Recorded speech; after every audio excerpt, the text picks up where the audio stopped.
戰利品。呢個真係流晒口水，哇！大家睇下，好邪惡啊！呢個真係，大家見到呢個窿邊，哇，不得了！哇！我哋咧個甜品就到咗啦，好有特色啊！我覺得咧呢個豬腸粉真係好正，點會冇人介紹呢個地方俾我哋嘅？哇！呢一個勁啊，兩小口炒膠啊！太太先低頭才是有智慧的，過後先生會眼眶微濕，對你說這3句話。太太，剛才一時衝動，是我不對。哇！我哋而家咧嚟到第2站啦，呢個就係海利古堡。大家咧會唔會好奇點解怡保咧會有一個咁樣嘅歐陸式英式嘅建築咧？有一個英國嘅商人喺馬來西亞呢邊做生意啦，咁佢就好中意馬來西亞喎，就申請咗呢個 MM2H 簽證。你知唔知呢個係馬來西亞第1部電梯啊？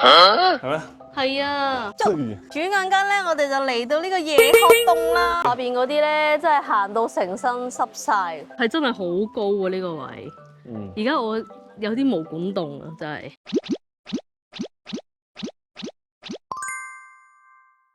大家好，歡迎收睇《夫婦細廢片》，我係偉哥，我係 Micky。今集咧就會帶大家揸車由檳城去怡保。係啦，咁我哋檳城咧就已經玩到悶晒啦，已經。咁啊，怡保咧我哋就未拍俾大家睇，所以今集咧我哋就會揸車去怡保啦，然之後玩一啲可能大家都未聽過嘅景點。係啦，通常咧大家去怡保咧就會去嗰啲咩二拉巷啊嗰啲地方嘅。咁今次咧我哋就唔去二拉巷。咁我哋可能會去一啲比較原始啲嘅景點喎。咁我哋就廢話唔多講啦。依家我哋咧就喺個中途站啦，因為中途就補給咗一啲嘅物資，一啲嘅水果，再加一啲蝦片咁樣。係啊。然之後咧，我哋就繼續出發啦。要推薦大家食呢一個。之前有觀眾咧問我哋邊度可以買呢啲青色嘅芒果，我哋就第一時間諗起，我哋揸車 road trip 嘅時候，啲人就會買呢一個咯。我真係睇唔明喎。之前咧，偉哥叫我落去買芒果啦，根本冇諗過芒果係青色噶咯。我買咗啲黃色嘅芒果俾佢食。唔係，嗰啲係已經熟咗啊，呢個係仲未熟，所以咧佢會好脆。但係佢唔係甜嘅，佢酸嘅喎。係，同埋酸酸地。好似食蘋果咁樣，食到十聲。係，好食。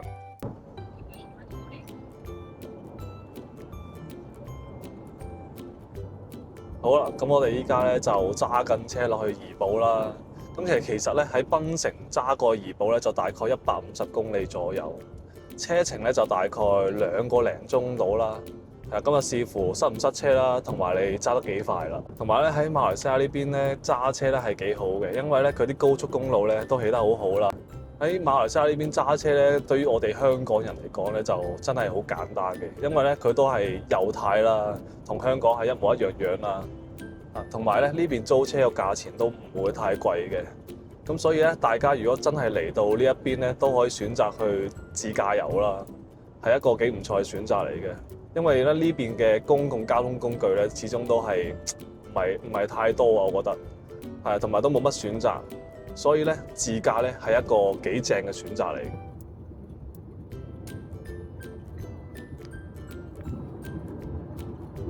呢度咧唔止係一間 cafe 啊，好多嘢睇喎。係啊，呢度咧仲係一間木頭廠嚟嘅添。我見到咧，佢個招牌都係用繁體字嘅喎。係啊，因為以前咧，其實馬來西亞咧都係用繁體字嘅。呢度咧擺咗好多當年嘅咖啡咯，當年嘅咖啡咧就係裝喺呢啲鐵罌入邊。今次咧帶大家嚟呢間 cafe 咧係非常之特別嘅，除咗佢啲咖啡咧已經有90年歷史之外咧，呢一間咧係用咗原木做嘅 cafe。俾大家過嚟入嚟睇下，哇！你睇下對嗰對門幾有氣派啊！佢哋咧呢啲所有木材咧都係用咗當年怡保嗰邊舊街搬過嚟嘅磚啊同埋木材，所以係非常古色古香。哇！入到嚟咧係見到佢連上面啲吊飾咧都係用咗木頭做嘅，仲要擺咗個單車喺度咯。可能佢哋當年送貨咧就係用呢啲單車送貨噶啦。哇！嗰啲凳咧全部都係用原木做，好有質感啊！跟住咧，我哋就揀咗呢一張台啦。佢呢個成嚿都係木頭嚟嘅喎。係喎，我哋好似真係第一次見咁大嚿木頭，然後下邊仲要用啲木去支撐呢一嚿木。嗯，係啊，我懷疑咧呢度應該係原先係木頭廠嚟。你又知嘅，真係喎。嚇，因為咧佢個招牌仲喺度，叫做紅山木器有限公司。係啦。我哋2杯咖啡就到咗啦。呢一杯咧就係椰奶咖啡啦，另一杯咧就係用咗呢一個氮氣啊！氮氣去打造一杯咖啡。哇！我咁大個人咧都未試過用呢一個香檳杯去飲咖啡喎。好得意喎！係咪啊 Cheers！ 好搞笑，佢係似咧有氣嘅咖啡咯。因為佢打咗啲氮氣入去啦，咁頭先佢話咧要5到10分鐘內飲完呢杯咖啡，好搞笑。哇！呢杯都幾好飲喎。我試下，你飲呢一個啊，不如。佢有少少椰奶嘅味咯。然之後個咖啡味係好濃郁嘅。得唔得？OK 喎，即係怡寶白咖啡俾我嘅感覺咧係好甜啦，同埋啲咖啡味冇咁濃啦。但係嚟到呢一間就完全打破咗我對怡寶白咖啡嘅概念。哇！佢呢杯就係有少少凍嘅齋啡咯，我覺得就係。係啊。有少少氣咁樣咯。有氣啊！我覺得還好咯，冇乜氣嘅，但係佢真係有，即係點講咧？係好凍嘅一杯白咖啡咯。係。就係一杯齋啡。但係佢用呢個杯咧 present 咧，就感覺好似好高級咁，咁就可以賣到你13蚊。我都係中意呢杯多啲。正。哇！好苦澀，人生就係咁苦澀。嚟到怡寶咧，除咗要飲咖啡之外，仲要食咩嘢？粉腸。唔係。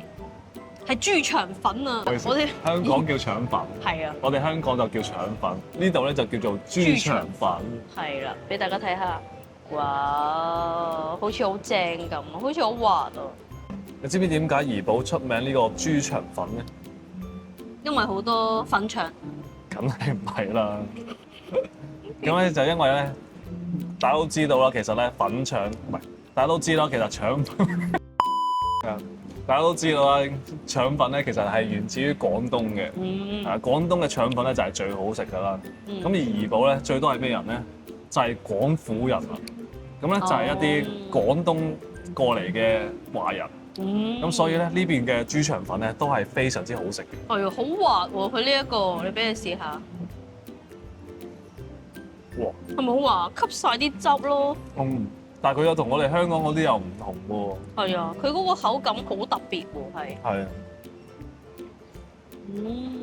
佢好似將嗰啲拉布腸粉咧就整到碎晒咁樣咯。係啊。一片片咁樣，佢唔係好似一條咁樣過。係啊，佢全部係一片片咯。我哋喺香港咧食嗰啲就係圓碌碌嘅腸粉啦，咁呢一度咧係類似係嗰啲陳村粉咁嘅樣。係咯，我覺得有啲似陳村。呢個值得叫，唔怪得佢哋嘅招牌咧，其中一個就係腸粉。呢個唔錯唔錯。係啦，哇！跟住咧，我呢個嚟咗咯，呢個真係流晒口水，哇！大家睇下，好邪惡啊！呢個真係，殼桑入邊夾住啲牛油，仲要嗰啲殼桑係脆卜卜，我不得了。俾大家睇下，哇，好鬆脆啊！嗱，哇！仲要咧，佢入邊嗰啲汁咧，煸晒出嚟，又溶緊啊，係，真係要試下先。哇，好香！入邊係有咖椰醬㗎。嚟到馬來西亞一定要食呢度啲咖椰咯，咖椰真係好正好正。咖椰同埋呢個牛油咧係絕配嘅。但我估唔到佢夾落去個牛角包度都係咁好食咯。嘅。應該係佢個牛角包焗得幾好。係咯。好鬆脆喎。啱啱見到佢哋咧有自己自製嘅一個咖椰醬賣嘅。係啊，大家嚟到呢度咧，可以即係要買手信嘅話咧，可以買下佢哋嗰啲咖啡豆啊。係啊，佢有自家製嘅咖啡豆啦，同埋咧佢有啲咖椰醬都係自家製。跟住下一樣嘢就特別啦。有咩特別嘉先？欣 toast 咧你就食得多，嘉欣嘅蛋糕你有冇試過？咁有味喎。我哋嚟咗馬來西亞咁耐咧，其實都未試過呢一個蛋糕嘅搽咗嘉欣醬。佢咧係好凍又凍又啦，即係好入邊好似好鬆軟咁樣。佢外邊咧係烤到係好脆好脆。大家見到呢個窿邊，哇不得了，係烤蛋糕啊！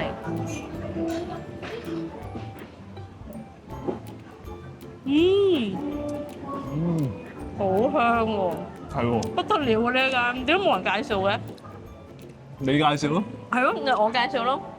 即係好少人介紹呢個地方。哇，好喎！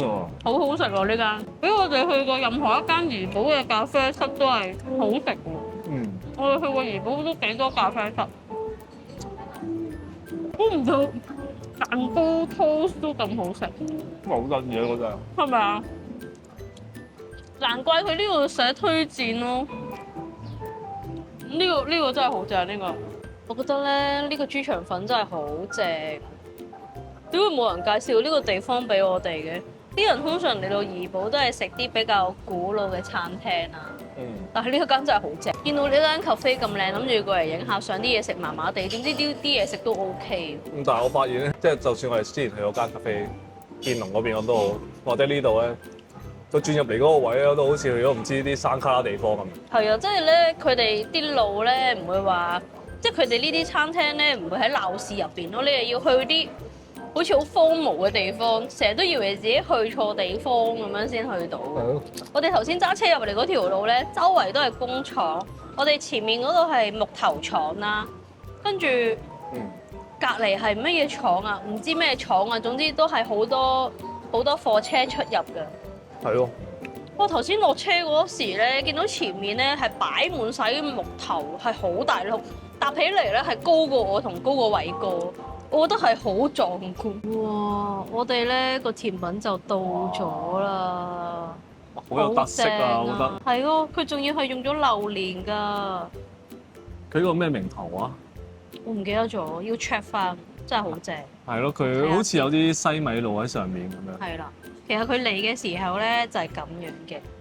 店員咧就係話攪勻咗之後先倒啲奶入去，咁我哋而家就攪下佢先。好香喎！但係佢攪嘅時候咧，佢有啲榴蓮蓉咯，係類似。係咯，跟住下邊其實係一嚿沙丁嚟喎，但係好啦，咁你倒奶啦。我想試下佢原味先。喂，你冇偷食喎，大佬！佢忍唔住。係咩味啊？係榴蓮味咯，榴蓮味再加呢個西米露。如果中意食榴蓮嘅人咧，呢個就好正。似唔似有啲去到細個嘅時候喺滿記團品食嗰啲榴蓮芝芝嗰啲 friend？又唔似喎。但係呢啲榴蓮肉係香啲咯。係咯，似食嗰啲食 B 仔嗰陣時嘅榴蓮 pancake 嘅感覺。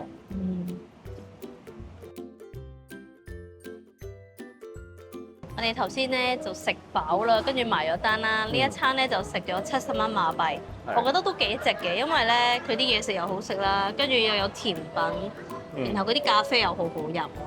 唔係我覺得佢個價錢唔貴咯，係咯，即係可能一杯咖啡呢啲咁樣，8蚊雞，跟一個豬腸粉係幾多錢啊？12個幾我記得好似。係咯，我覺得都幾值得過嚟呢一度食啦。跟住頭先咧見到佢入邊咧有啲紀念品可以買下喎。俾大家睇下，係咯，我睇中咗塊石頭。你嗰塊木板嚟喎，但係唔係石頭。係喎，我睇中咗塊木板。OK， 我哋而家去睇下先。原來咧，佢呢度 display 咗好多咖啡豆咯。Shell Bean， 即係乜嘢？佢個形狀有啲似嗰啲貝殼，又冇乜味喎。佢呢一個。我諗佢呢啲咖啡豆已經擺咗喺度好耐。係啊，佢係同你介紹咗佢哋用咗咩咖啡豆咯呢度。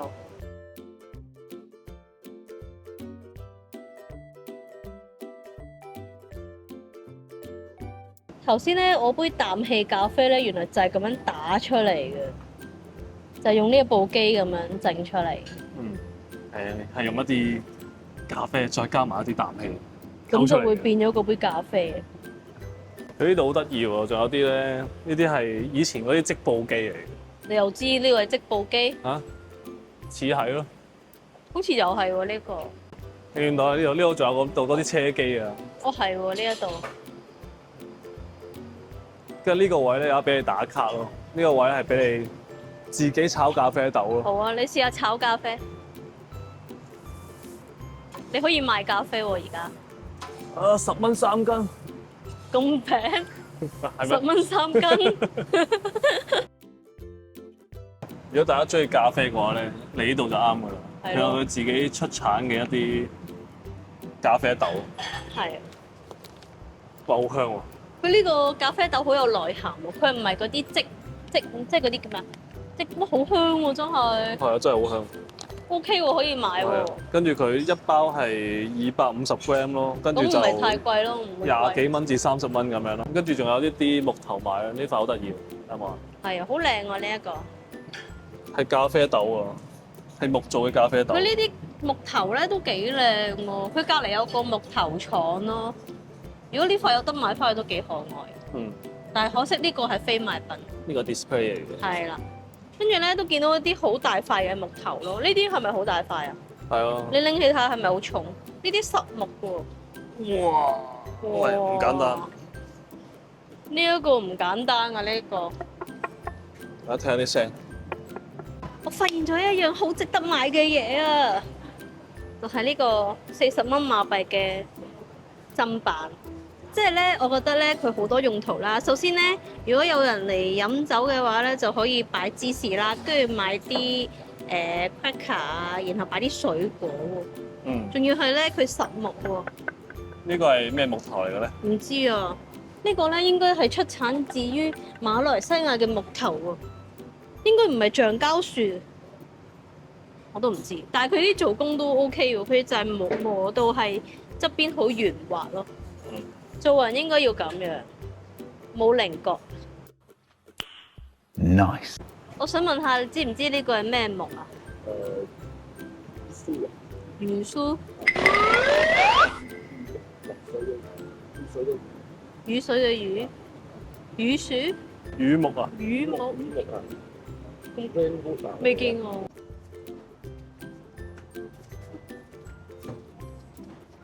你塊木好盞鬼喎！戰利品，係估唔到有收喎。哦，呢度咧係保留文化嘅地方。哇，呢一個勁啊！兩小口炒交啊，太太先低頭才是有智慧的。過後先生會眼眶眉濕，對你說這3句話。太太，剛才一時衝動，是我不對。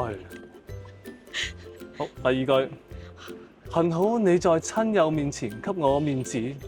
好讓我下台。第3句，心情1句，太太，我錫晒你。老祖宗告訴我們，不爭是慈悲，不辯駁是智慧。你疼他1分。總之就係嗰啲，係啦，即係大家唔好嘈交咯。係啦，係咯，老婆講咩就聽咩咯。係咯，係咯，大家識做啦。原來前面呢度咧，好似有個歌劇院咁樣咯。跟住呢度係一個 BMW 嘅廠喎。呢個 BMW 係咪真係嗰個 BMW 啊？應該就係啦。我真係唔知。但係呢個唯一一個缺點就係真係好多蚊，我哋快啲行。呢度好得意喎，呢張係一張凳嚟喎。係喎，嗰啲工藝好勁喎。我覺得我哋呢個木頭買得好。呢度咪可以入去㗎？係啊。呢度咧就係一個木頭廠。呢啲木頭已經加工咗咯。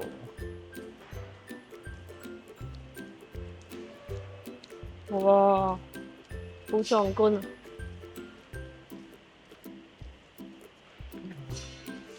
帶大家深入木頭廠。呢度行出去咪就我哋頭先 parking 嘅地方。係喎，應該冇得再行㗎啦，我覺得。哇！話咁快咧，我哋就嚟到第2站啦。呢度就叫海利古堡。泊完車之後咧，就可以喺呢一度買飛。呢度咧就係個停車場啦，5蚊一次入場收費，泊完車咧就可以過嚟呢度買飛。入到嚟咧係完全唔覺得呢度係似馬來西亞咯，係咪啊？似邊度咧？英式英倫風嘅古堡咁樣咯。係咯。入邊住咗 vampire。咁呢度咧嘅入場費咧係16蚊一個人。啱啱嗰啲 counter 嗰度咧有啲機可以俾你撳嘅，或者你可以自己上網咧掃嗰個 QR code 啦。咁啊喺上網買完之後入場嘅時候就掃翻個 QR code 俾個人睇咧，咁就可以入嚟㗎啦。好壯觀！哇！呢度真係好靚啊！大家咧會唔會好奇點解怡保咧會有一個咁樣嘅歐陸式英式嘅建築咧？我諗大家都唔知㗎啦。咁當年咧1908年嘅時候咧，有一個英國嘅商人喺馬來西亞呢邊做生意啦，咁佢就好中意馬來西亞喎，就申請咗呢個 MM2H 簽證。錯，再嚟過。係當年咧，嗰個英國商人咧就嚟到馬來西亞做生意啦。咁佢就帶咗佢嘅老婆啦，同埋3個仔女喺馬來西亞呢度住。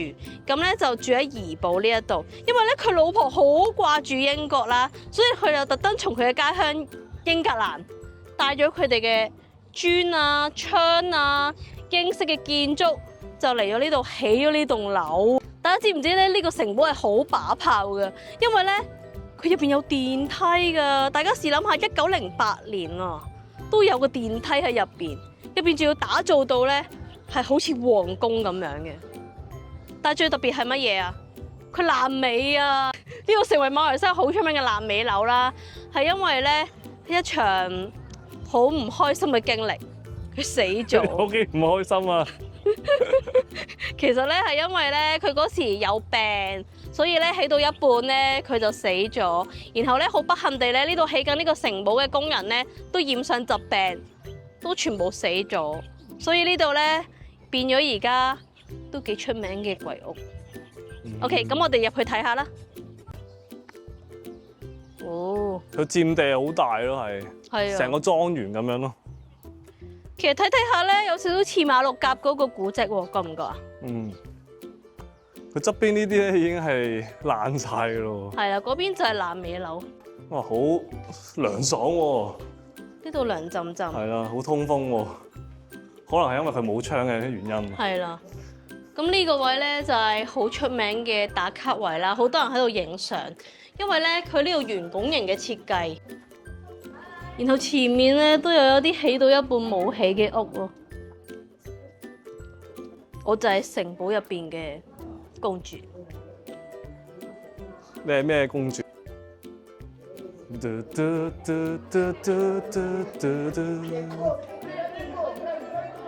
尋找家鄉的故事。呢度咧係佢哋當年喺英國運過嚟嘅家具。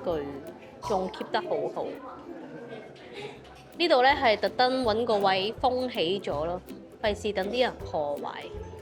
然後咧見到當年嘅鐘啊、線啊咁樣。哇！呢度有個地下室喎，我使唔使開燈㗎？但係要開燈又係要開燈。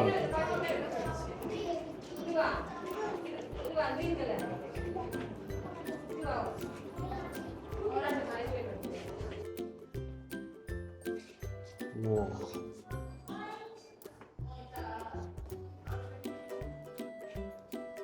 呢個地方咧，應該係嗰陣時攞嚟儲存糧食嘅地方嚟嘅。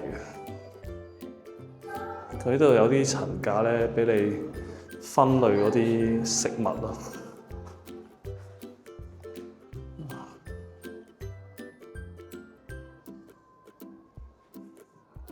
依家咧佢冇燈光咧，就真係有啲恐怖。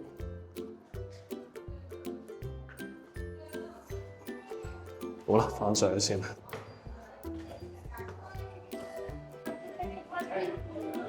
哇！佢入邊咧都係一啲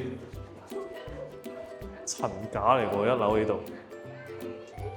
Oh, you want take photo? Okay, can.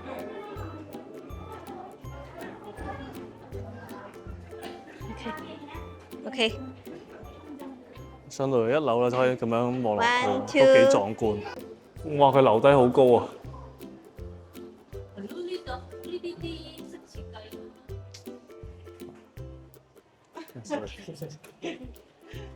最靚其實係嗰啲走廊咯。係啊，嗰啲走廊幾唔錯，不不過入邊咧啲室內都幾恐怖。入邊有好多間房喎，我發現間間房咧都係差唔多樣。係啊，可以見到真係有啲痕跡啊！大佬成100幾年歷史啦，哇，仲有得上嘅喎，原來。上完仲有得上？係啊，仲有咁搞笑幾層喎。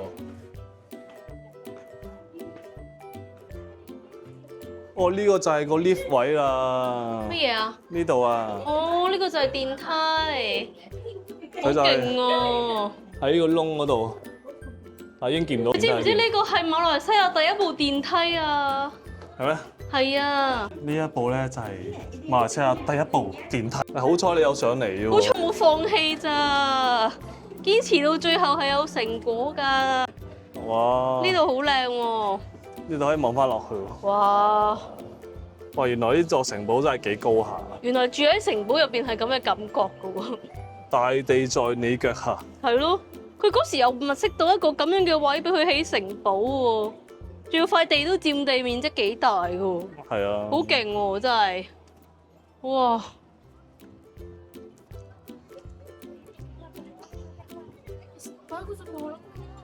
哇！充滿歷史嘅痕跡。哇！不得了！我哋啱啱見到啲人喺度吶喊仔個位置。係啦。出邊個景色咧都幾靚。嗯。哇！我覺得呢個景點唔錯喎，可以打下卡、影下相咁樣。係咯，如果大家嚟到怡保咧，就一定要過嚟呢個景點嗰度咧，影下相、打下卡啊。係咯。因為呢度嘅建築風格啊，佢嗰啲歷史嘅痕跡咧，係好值得我哋去留念嘅。好啦，我哋去下一個地方。好啦，咁我哋依家咧就去下一個地方啦。救命啊！你扮咩啊？扮公主啊！喺度救命！身為一個伯爵，擁有一個城堡係咩感覺？企喺呢個地方，你就可以感受到嗰種感覺。點解呢度咧爛尾完之後冇人收購佢再起過其他嘢嘅？因為我諗佢已經被列為呢個歷史文物保護遺跡。應該都係。所以咧就冇人夠膽去再翻新佢啦。嗯。不過咧，我想像唔到差唔多100年歷史咧，仲可以 keep 得咁新淨喎。咁又唔係可以用新淨嚟形容。唔係啊，佢至少佢唔會有啲乜嘢損壞咯。我相信佢都應該有收拾過嚟嘅。唔怪啲人話咧，喺英國嗰啲越古老嗰啲屋咧係越穩陣，係咪啊？因為佢哋用嗰啲磚咧都係比較實心嘅磚。跟住我發現下邊咧有一個馬場喎。哦，係喎。呢度係有得騎馬嘅喎。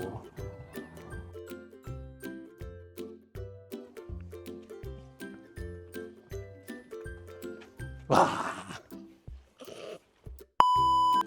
轉眼間咧，我哋就嚟到呢個椰殼洞啦。大家可能嚟怡保咧就聽過啲咩霹靂洞啊、咩極樂洞啦。點解佢叫椰殼洞嘅咧？唔通佢好似椰殼？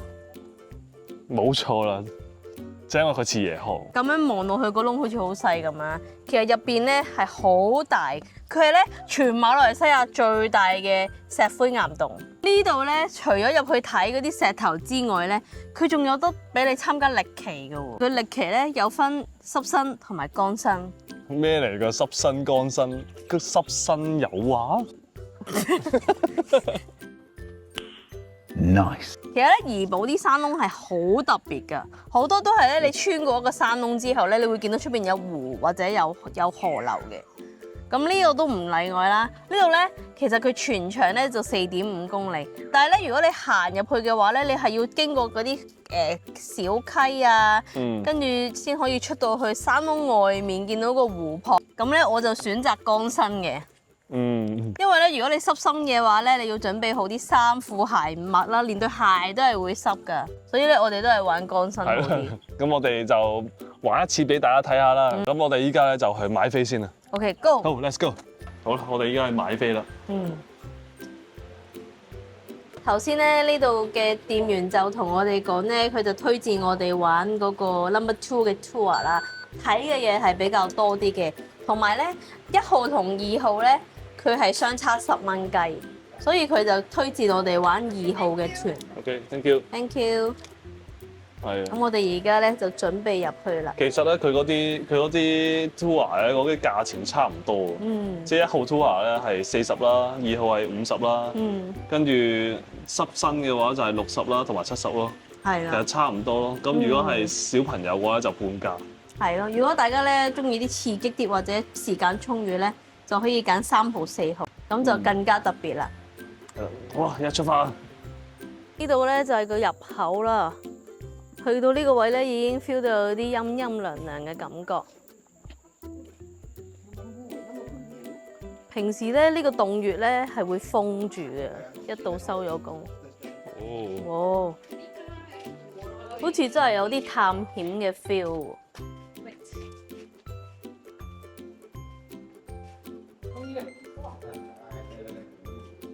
哇，好似好特別喎呢個感覺。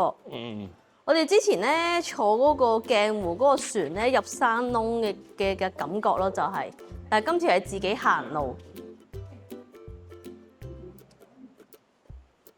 好難想像到咧呢啲係天然嘅石形成嘅，係會成身濕晒嘅喎。哇！下邊嗰啲咧真係行到成身濕晒，佢咧係有個人會指導你哋行去嗰啲窿入邊咯，其實都幾刺激㗎喎！你要拎住個電筒去照啦，同埋咧我見到係有人會幫你哋影相咯。如果你哋玩呢個濕身嘅話，哇！真係唔係講笑，呢個有啲似行山咯，係嘛？係有少少似行山，因為佢要行都幾多級樓梯上嚟。我哋而家咧就去到呢個 Platform 1啦，去到第一個觀看台。咁呢個位咧，所以睇到上面嗰啲石頭，呢個成個山窿嘅樣咯。係啦，呢個入口嘅樣。係啊，同埋佢話會睇到蝙蝠嘅喎，但係依家就睇唔到啦。係啦，而家暫時咧，我哋仲喺入口嗰度，先行咗10分鐘都冇，點會有蝙蝠咧？我哋繼續行。好 ，Let's go。哇！繼續。前面咧開始有啲石頭係唔同。我哋呢度一邊行就可以一邊欣賞下入邊嗰啲岩石啦。大家望下啲岩石咧，係好壯觀啊！真係好靚喎，呢度值得一嚟喎。喺呢個山洞入邊咧，好平靜，聽到有少少水流聲，就係呢個位置。上面會滴水出嚟，嗰啲咪鐘乳石咯，應該係嘛？哇，係喎，好似落雨咁喎，上面呢一度。因為鐘乳石係靠呢啲滴水咁樣慢慢形成㗎嘛。哇！我見到我哋條路好遠啊，我哋要咁樣行到去，跟住然後再上去。係啊，哇，都幾長下。呢個真係要咁上下體力，你先可以嚟呢度咯。係咯，2號已經咁難。係啊，我哋繼續出發啦。好。哇！真係喘晒氣。係啊。哦。我哋而家咧就到咗 Platform 3。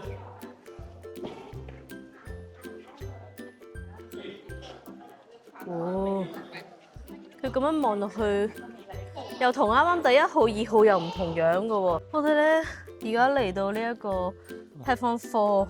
係啊 ，Platform 4。我哋已經好攰，喘晒，但係佢比我想象中都唔係話太過難嘅，我覺得。係啊，但係你見到好多嘢咯，佢係比起我哋之前去嗰啲極樂洞啊，又或者叫咩洞啊，霹靂洞啊，係啊，會比較多嘢睇啲。係咯，係好靚咯，成件事。